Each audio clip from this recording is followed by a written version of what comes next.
بسم اللہ الرحمن الرحیم۔ مکی زندگی میں کفار مکہ نے رسول اللہ صلی اللہ علیہ وسلم کے دین کو اور آپ صلی اللہ علیہ وسلم کی تعلیمات کو روکنے کے لیے ہر قسم کے طریقے اختیار کیے اور مختلف طریقے اختیار کر کے انہوں نے رسول اللہ صلی اللہ علیہ وسلم کے دین کو آگے پھیلنے سے روکنا چاہا، اور اس کے لیے انہوں نے مختلف قسم کی پلاننگ کی۔ اس کا آغاز کوہ صفا سے ہوا اور شب ہجرت تک یہ جاری رہا، لیکن اللہ تعالیٰ نے ان کے تمام جتنے بھی انہوں نے ہتھ کنڈے اختیار کیے، جتنے بھی طریقے اختیار کیے، اللہ تبارک و تعالیٰ نے ان تمام طریقوں کو نیست و نابود فرما دیا، اور وہ جتنے بھی طریقے اختیار کرتے رہے وہ ان اپنے طریقوں میں کامیاب نہیں ہو سکے۔ ایک طریقہ انہوں نے یہ بھی اپنایا کہ جب وہ ظلم و تشدد سے تنگ آ گئے کہ لوگ ظلم و تشدد کے باوجود بھی حضور کا دین چھوڑنے کے لیے تیار نہیں ہیں، تو انہوں نے یہ طریقہ اختیار کیا کہ جو مکہ مکرمہ کے داخلی راستے تھے، جہاں سے لوگ مکہ مکرمہ میں داخل ہوتے تھے، انٹر ہوتے تھے، وہاں پر کھڑے ہوتے اور آنے والے قافلوں کو اور انفرادی لوگوں کو متوجہ کرتے اور ان کو بتاتے کہ ایسا ایسا معاملہ ہے، اور آپ جب مکہ میں جائیں گے تو وہاں پر ایک شخص ہے، اس کی بات بالکل نہ سننا۔ انہی ایام میں قبیلہ دوس کے سردار طفیل بن عمر دوسی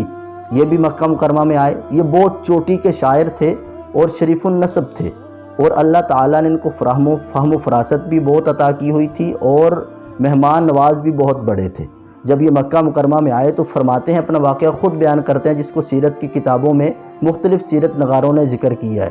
فرماتے ہیں کہ میرے پاس بھی چند لوگ آئے اور مجھے آ کر کہنے لگے کہ ہمارے اندر ایک شخص ظاہر ہوا ہے جو اپنے آباء و اجداد کے دین کو چھوڑ کر ایک نیا دین لے کر آیا ہے، اور لوگوں کو وہ اپنی طرف متوجہ کرتا ہے۔ جو آدمی اس کی بات کو سن لیتا ہے وہ اسی کا ہو جاتا ہے اور باقی ساری برادری سے کٹ جاتا ہے، حتیٰ کہ اس نے بھائی بھائی کے درمیان جدائی کروا دی، باپ بیٹے سے الگ ہو گیا، میاں بیوی آپس میں ایک دوسرے سے جدا ہو گئے۔ لہٰذا تم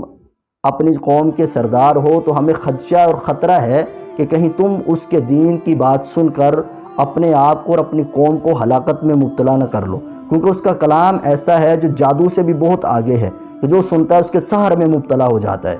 حضرت طفیل بن عمر دوسی فرماتے ہیں کہ مجھے اتنا ڈرایا گیا، مجھے اتنا متاثر کیا گیا کہ میں نے اس بات کو سیریس سمجھتے ہوئے اپنے کانوں میں روئی یا کپڑا ٹھونس لیا تاکہ جانے انجانے میں بھی اس کا کلام میری زبان میرے کانوں میں نہ پڑ جائے۔ فرماتے کہ ایک دن اچانک میں مسجد حرام میں گیا، بیت اللہ کے سائے میں رسول اللہ صلی اللہ علیہ وسلم نماز ادا فرما رہے تھے۔ میں پاس سے گزر رہا تھا تو میں اچانک وہاں پر ٹھہر گیا، باوجود اس کے کہ میں ان کا کلام سننا نہیں چاہتا تھا، میں ان کے کلام کو اپنے کانوں میں نہیں آنے دینا چاہتا تھا، لیکن شاید قدرت مجھے وہ کلام سنانا چاہتی تھی، اللہ تعالیٰ میرے ساتھ خیر کا معاملہ کرنا چاہتے تھے۔ تو میں نے وہ کلام سنا، اور سننے کے بعد میرے دل میں خیال آیا کہ میں شاعر ہوں، اچھی اور بری چیز کو پہچانتا ہوں، شعر کو اور حقیقت کو پہچانتا ہوں، افسانے کو پہچانتا ہوں، لہٰذا اس کے سننے میں کیا تردد ہے؟ اگر اچھا ہوا بھلا ہوا تو اس کو قبول کر لوں گا، اور اگر اچھا نہ ہوا تو اس کو چھوڑنے میں کوئی قباحت نہیں ہے۔ تو کہتے کہ میں نے اللہ کے نبی صلی اللہ علیہ وسلم نے جب نماز مکمل کی اور حضور صلی اللہ علیہ وسلم اپنے گھر کی طرف چل دیے تو میں بھی آپ صلی اللہ علیہ وسلم کے پیچھے پیچھے چل پڑا، اور دولت قضا پر جب تشریف لے گئے تو میں نے وہاں جا کر کہا کہ مجھے آپ کے بارے میں بہت زیادہ ڈرایا گیا، اور مجھے اتنا ڈرایا دھمکایا گیا کہ میں نے اپنے کانوں میں روئی ٹھونس لی تاکہ کسی بھی صورت آپ کی آواز میرے کانوں تک نہ پہنچے۔ لہٰذا میں آپ کے پاس اب اس لیے آیا ہوں تاکہ آپ سے پوچھ تو سکوں کہ آپ کی تعلیمات کیا ہیں، آپ لے کر کے آئے ہیں، آپ کون سا ایسا کلام ہے جس سے لوگ اتنا پریشان ہوتے ہیں کہ وہ کہتے ہیں کہ آپس میں لوگوں کے درمیان جدائی واقع ہو جاتی ہے۔ تو اللہ کے نبی صلی اللہ علیہ وسلم نے مجھے آخری 3 صورتیں، سورۃ اخلاص اور معوذتین سنائیں، قل اعوذ برب الفلق اور قل اعوذ برب الناس سنائی۔ میں نے جب اللہ کے نبی صلی اللہ علیہ وسلم کے لسان اقدس سے وہ تلاوت سنی تو مجھے یہ یقین ہو گیا، اور میں نے قسم اٹھا کر کہا کہ واللہ قرآن کریم سے بہتر کلام آج تک میں نے نہیں سنا، اور ساتھ ہی فرمایا کہ دین اسلام سے زیادہ معتدل کوئی دین نہیں ہے۔ اللہ کے نبی سے یہ تلاوت سنی اور فوراً اسی موقع پر مسلمان ہو گئے، اور مسلمان ہونے کے بعد اللہ کے نبی صلی اللہ علیہ وسلم سے گزارش کی، یا رسول اللہ آپ مجھے اجازت دیجئے، میں اپنی قوم میں واپس جا کر ان کو تبلیغ کرنا چاہتا ہوں، اور ساتھ ساتھ آپ اللہ سے دعا بھی کیجئے کہ اللہ تبارک و تعالی مجھے کوئی ایسی نشانی عطا فرما دیں تاکہ وہ میں نشانی اپنی قوم کو دکھاؤں جا کر، اور وہ قوم کلمہ پڑھ کے مسلمان ہو جائے، آپ کے دین میں شامل ہو جائے۔ اللہ کے نبی صلی اللہ علیہ وسلم نے دعا فرمائی تو حضرت طفیل بن عمر دوسی رضی اللہ عنہ فرماتے ہیں کہ جب میں اپنے قبیلے کے قریب پہنچا تو اللہ تبارک و تعالیٰ نے میری آنکھوں کے درمیان میں، دونوں آنکھوں کے درمیان میں ایک روشنی اور نور کی صورت میں روشنی ظاہر کر دی جو ایک چراغ کی مانند تھی۔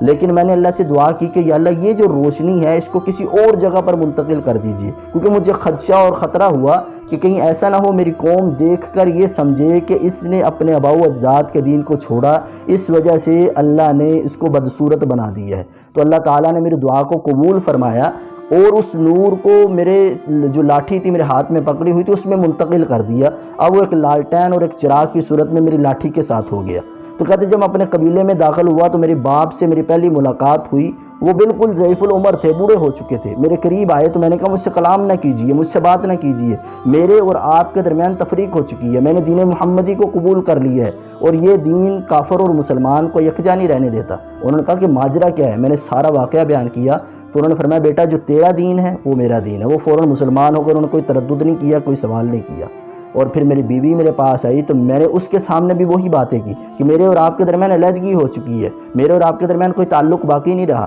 تو اس نے بھی فوراً کلمہ پڑھا اور مسلمان ہو گئی۔ پھر میں اپنے قبیلے کے پاس گیا، ان کو جا کر تبلیغ کی، ایک طویل عرصہ تبلیغ کرتا رہا لیکن وہ لوگ مسلمان نہ ہوئے۔ تو مجھے اس کے اوپر شدید غم ہوا اور بڑا غصہ آیا اور میں حضور صلی اللہ علیہ وسلم کی خدمت میں دوبارہ آیا۔ میں نے اللہ کے نبی صلی اللہ علیہ وسلم سے سارا ماجرا بیان کیا اور عرض کی کہ یا رسول اللہ میری قوم جو ہے وہ میری تبلیغ پر غالب آ چکی ہے، میری بات نے ان کو اثر نہیں کیا، میری تبلیغ کا ان کو فائدہ نہیں ہوا، آپ ان کے لیے بددعا فرمائے کہ وہ قوم تباہ و برباد ہو جائے کہ انہوں نے دین اسلام کو قبول نہیں کیا۔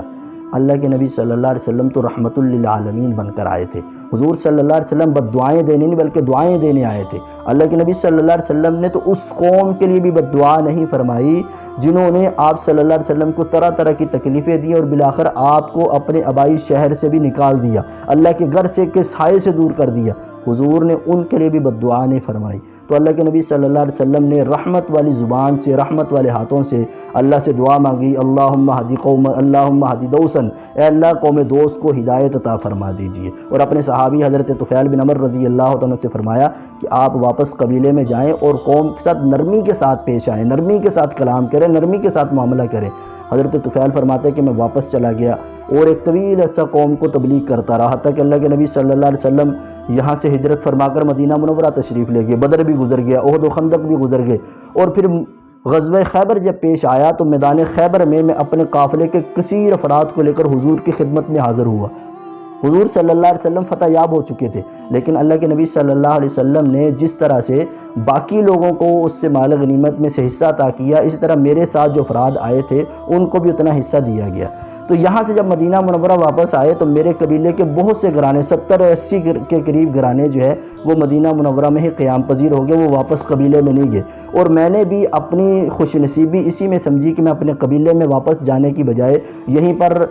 مدینہ منورہ میں رہتے ہوئے حضور صلی اللہ علیہ وسلم کی صحبت اختیار کروں اور حضور صلی اللہ علیہ وسلم سے تعلیمات کو سیکھ کر اس کے اوپر عمل کروں۔ تو صحابہ کرام رضی اللہ تعالیٰ عنہ کی اجمعین کی زندگیاں جو ہیں وہ ہمارے لیے مشعل راہ ہیں، ہمیں ان کی تعلیمات کو پڑھنا چاہیے۔ آپ حضرات صحابہ کرام رضی اللہ عنہ کی سیرت طیبہ کو اپنانے کی کوشش کرنی چاہیے، اور یہ جو واقعات ہیں ہمیں اپنی آنے والے بچوں کو، نسل کو بھی سنانے چاہیے، تاکہ جس طرح آج ہمارے دلوں میں صحابہ کرام رضی اللہ عنہ کی محبت موجود ہے، آنے والے دور میں ہمارے بچوں کے دلوں میں بھی وہ محبت موجود ہو۔